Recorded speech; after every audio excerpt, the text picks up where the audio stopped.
Et pour plus d'explications sur ce sujet, mesdames et messieurs, nous avons le plaisir d'accueillir au bout du fil Dr Raouf Gafar, qui est analyste politique et expert en économie. Bonjour. Bonjour. Alors, docteur Raouf, premièrement, quand on parle de ces projets, ce financement de la Banque mondiale pour la Haute-Égypte et certainement l'initiative de rénover les services offerts au public dans cette zone, on doit mentionner son effet sur l'économie égyptienne, certainement. Absolument. Le fait que la Banque mondiale offre des prêts, c'est-à-dire qu'il y a une confiance dans le développement, dans les pas qui sont pris, c'est un bon pas. Oui. Et comme je viens de dire, non seulement ça témoigne la confiance en notre économie et développement, mais ça encourage encore les autres pays, les autres investisseurs de venir et commencer des coopérations et des projets, etc. Oui. Également, quand on parle de ces programmes ou ces projets, quels gouvernements ont été inclus dans cette première phase? Bon, on parle toujours de la Haute-Égypte parce que les gouvernorats de la Haute-Égypte ont été ignorés pour de longues années. Oui. Et les citoyens qui résident dans ces gouvernorats doivent jouir d'une priorité, première priorité, sur le plan pour hausser un peu leur niveau de vie et présenter des programmes pour, comme la vie décente, etc., pour, comme je viens de dire, améliorer leur train de vie, leur vie. Donc, Haute-Égypte, sur le plan social, ça jouit d'une importance extrême pour le gouvernement. Et c'est pour ça que la Banque mondiale commence par ces gouvernorats et concentre ses efforts pour commencer avec les gouvernorats de la Haute-Égypte. Parfait. On parle également que plus de 6000 projets ont été exécutés dans les gouvernorats de Qena et de Sohag en cette première phase réalisée à 100% en partenariat avec la Banque mondiale. Alors, comment voyez-vous ces protocoles de coopération, surtout que l'Égypte entreprend plusieurs, je dirais, candidatures avec des organisations internationales telles que, par exemple, les BRICS ou l'Union africaine et la Ligue des pays arabes. Alors, plusieurs pays sont déjà engagés en protocole avec l'Égypte. Comment voyez-vous ces protocoles et leur effet sur l'économie égyptienne? En premier lieu, ça va en parallèle. C'est-à-dire, à mon opinion, il y a des protocoles qui sont signés sur le niveau macro, donc entre des grandes organisations, etc. Mais en même temps, il y a des projets, des moyens et des petits projets. Et c'est justement un pays comme l'Égypte, avec une population assez grande, et le développement compte sur les petits projets. Et quand vous parlez de quelques millions de projets, ça veut dire que les petites et moyennes entreprises sont actives. Et ça, c'est très important. Donc, il faut aller sur les deux niveaux, le niveau de micro et petite industrie, pour employer le plus possible du monde et pour encourager les artisanats, etc. Et d'autre côté, certainement, il y a des autres projets plus grands qui doivent inclure un plus grand nombre d'employés et ça, les deux visent pour le bien-être du citoyen égyptien et pour le bien de l'économie en général. Pourquoi, selon vous, le programme a-t-il été classé parmi les meilleures pratiques internationales par les États-Unis même?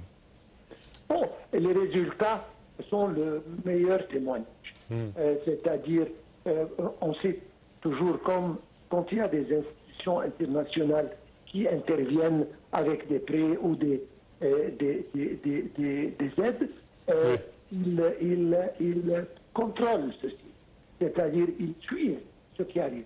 Et quand ils voient que les résultats sont bons, il déclare que le projet a été avec une grande réussite et que ce pays est maintenant un modèle pour les investisseurs et pour le développement selon les mesures de ces instituts.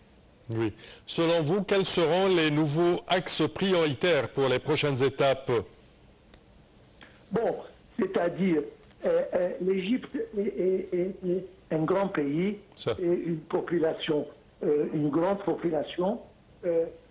Il faut justement que ce genre de coopération, ce genre de projet soit un peu partout dans toute l'Égypte. C'est-à-dire, bien qu'on se concentre dans des endroits qui ont besoin le plus, mais je pense que les pas de l'avenir proche vont se diriger vers l'Égypte en général. Et c'est exactement ce qui est demandé,